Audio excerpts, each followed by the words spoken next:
برادران اہل سنت، السلام علیکم ورحمۃ اللہ تعالی وبرکاتہ۔ حامدا ومصلیا ومسلما اما بعد فاعوذ باللہ من الشیطان الرجیم، بسم اللہ الرحمن الرحیم۔ والذین جاءوا من بعدهم یقولون ربنا اغفر لنا ولاخواننا الذین سبقونا بالایمان۔ صدق اللہ العظیم وصدق رسولہ النبی الامین المتین الکریم۔ بارگاہ مصطفیٰ کریم صلی اللہ تعالی علیہ وسلم میں درود و سلام کا نذرانہ۔ اللہ رب و محمد صلی اللہ علیہ وسلم نحن عباد محمد صلی اللہ علیہ وسلم۔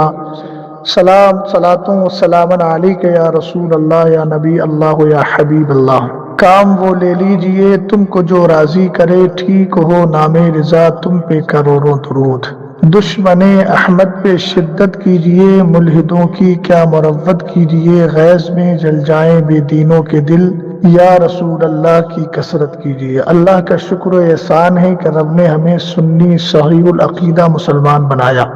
مسلک اعلیٰ حضرت کا پاسبان و ترجمان بنایا۔ قرآن کی بڑی مشہور آیت کریمہ ہے، یا ایھا الذین آمنوا ادخلوا فی السلم کافہ، ایمان والو اسلام میں پورے داخل ہو جاؤ۔ اور جب یہ پورا اسلام لے کر اور اسلام میں مکمل دخول اور داخل ہونے کے بعد بندہ جب دنیا سے جاتا ہے، لحد بے عشق رخ شہ کا داغ لے کے چلے، اندھیری رات سنی تھی چراغ لے کے چلے، تو ایسے بندے مومن کے لیے اسی جیسی فکر اور اسی جیسا نظریہ رکھنے والوں کے لیے اجازت ہوتی ہے اور حکم بھی ہوتا ہے کہ اب وہ اپنے ایمانی بھائیوں کے لیے مغفرت کی دعائیں کریں۔ قرآن پاک نے فرمایا، والذین جاؤوا من بعدهم یقولون ربنا اغفر لنا ولاخواننا الذین سبقونا بالایمان۔ کیا کہا گیا کہ وہ لوگ جو ان کے بعد آئے، یعنی صحابہ کے بعد جو تابعین کی جماعت آئی، وہ دعا کرتی ہے اللہ ہمیں بھی بخش دے اور ہمارے ان بھائیوں کو بھی بخش دے جو ایمان کی حالت میں ہم سے پہلے دنیا سے تشریف لے گئے چلے گئے۔ سبقونا بالایمان کی قید نے بتایا ہے کہ ایمان والوں کے لیے ہی دعائے مغفرت کی جا سکتی ہے، اور دعائے مغفرت کرنے والا بھی مومن ہو اور جس کے لیے دعائے مغفرت کی جا رہی ہے وہ بھی مومن ہو تو اللہ تعالیٰ برکت عطا فرماتا ہے۔ اور حدیث میں یہاں تک آتا ہے، ان اللہ تعالی لینزل علی اہل القبور من دعاء اہل الدنیا مثال الجبال،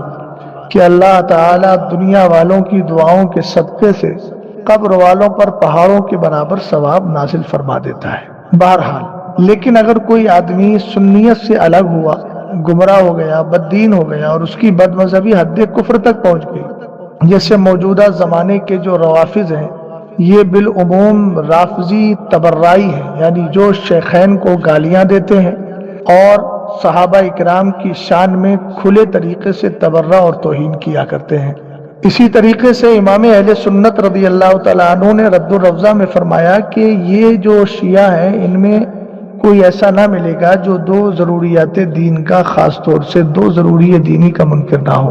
ایک تو یہ کہ یہ حضرت مولا کائنات رضی اللہ تعالیٰ عنہ کو سرور کائنات صلی اللہ تعالیٰ علیہ وسلم کے علاوہ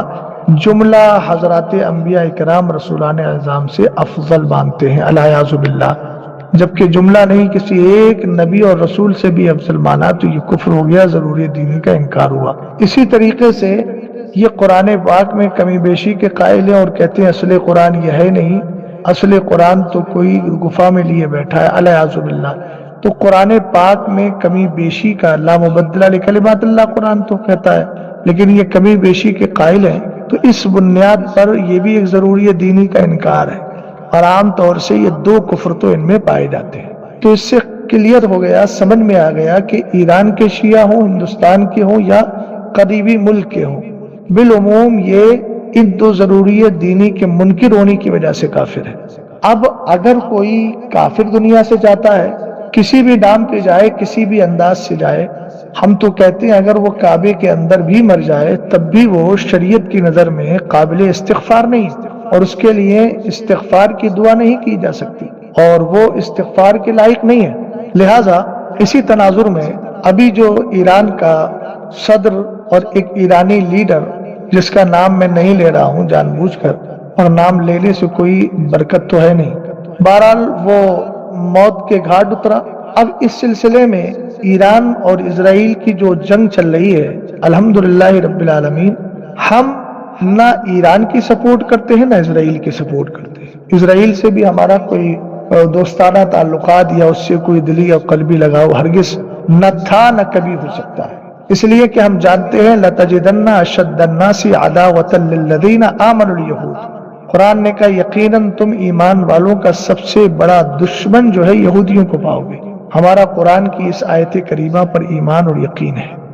تو ہم دونوں کی اس لڑائی میں کسی ایک کی سپورٹ نہیں کرتے، چونکہ ہمیں قرآن نے اور حدیث نے اور سرکار علیہ السلام کی شریعت نے محبت کرنے، رجحان رکھنے، میلان رکھنے کا طرز بتایا ہے کہ ایمان والے ایمان والوں سے ہی محبت کریں۔ لا يتخذ المؤمنون الکافرین اولیاء من دون المؤمنین، ایمان والے ایمان والوں سے ایک دوستی کریں، انہی کو دوست بنائیں، کسی ایسے شخص کو دوست نہ بنائیں جس سے کفر سرزد ہو گیا ہو یا ہو رہا ہو۔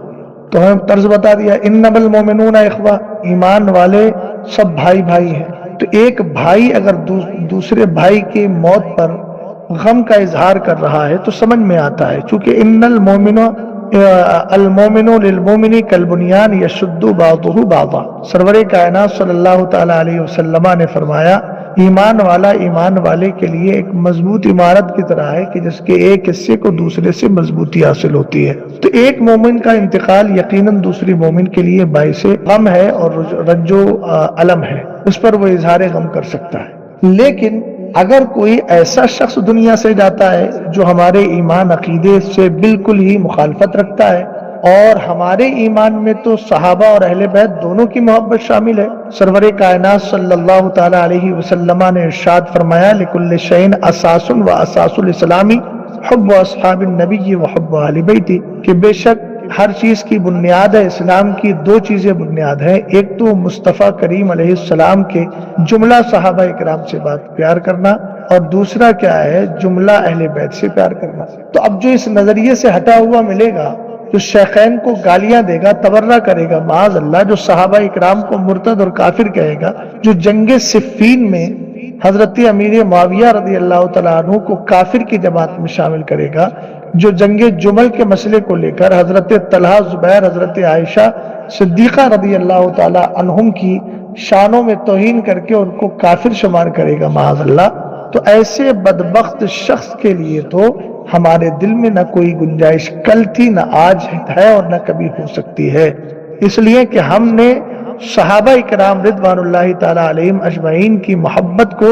حضور علیہ السلام کی حدیثوں سے سیکھا ہے۔ لہذا میں ان نوجوانوں سے کہوں گا کہ جو اس صدر کے ختم ہونے کی بنیاد پر، اس کے تباہ ہونے کی بنیاد پر، موت کی بنیاد پر، فوت ہونے کی بنیاد پر جو لوگ اسٹیٹس لگا رہے ہیں، کچھ دعائیں مغفرت کر رہے ہیں، تو وہ اپنا حال معلوم کریں، یہ قرآن پاک کی آیت کریمہ ہے۔ آپ جانتے ہیں کہ نماز جنازہ کسی بدعقیدہ کسی کافر کے پڑھنے کی اجازت نہیں ہے کہ کسی بدعقیدہ کافر کی نماز جنازہ پڑھی جائے۔ کیوں نہیں؟ قرآن نے کہا وَلَا تُصَلِّ عَلَىٰ أَحَدٍ مِّنْهُمْ مَاتَ، ان میں سے کوئی مر جائے تو اس کی نماز جنازہ نہ پڑھو، چونکہ نماز جنازہ بھی ایک دعا ہے، اور دعا کس کے لیے ہوتی ہے؟ سبقون بالایمان۔ تو اب اسی طریقے سے آپ دعا استغفار کریں اس کے لیے، اگر جو دعا استغفار کر رہے ہیں اپنا عقیدہ خراب کر رہے ہیں، دعا استغفار کا مطلب یہ ہے کہ آپ نے اس کو مسلمان جانا اور اس کو شہید کہہ رہے ہیں، جیسے کہ حضور فقیہ ملت نے فتاوی فقیہ ملت میں خود ارشاد فرمایا کہ کسی کفر والے کو شہید کہنا یہ خود کفر ہے، چونکہ شہید ماننے کا مطلب یہ ہے کہ اس کو مسلمان مانا۔ تو اب آپ کا اگر ایمان اس بات کی گواہی دیتا ہو کہ شیخین کو گالیاں دینے والا، صحابہ اکرام کو کافر کہنے والا بھی تمہارے نزدیک اگر دعائے مغفرت کا حقدار ہے، تو پھر ہم تمہارے لیے اتنا بولیں گے کہ تم ہمارے نزدیک دعائے مغفرت کے حقدار نہیں رہو گے، نہ تمہارا جنازہ اس لائق ہوگا کہ تمہارا جنازہ پڑھا جائے، اور نہ تم ایسے ہوگے کہ تمہارے لیے دعائے مغفرت کی جائے۔ میں سمجھتا ہوں کہ یہ بات آپ کے ذہن میں آ گئی ہوگی، اور رہا ایک خطیب مشہور کا یہ جملہ پیش کرنا کہ اگر ایران سنی نہیں ہے تو اسرائیل تو سنی ہے،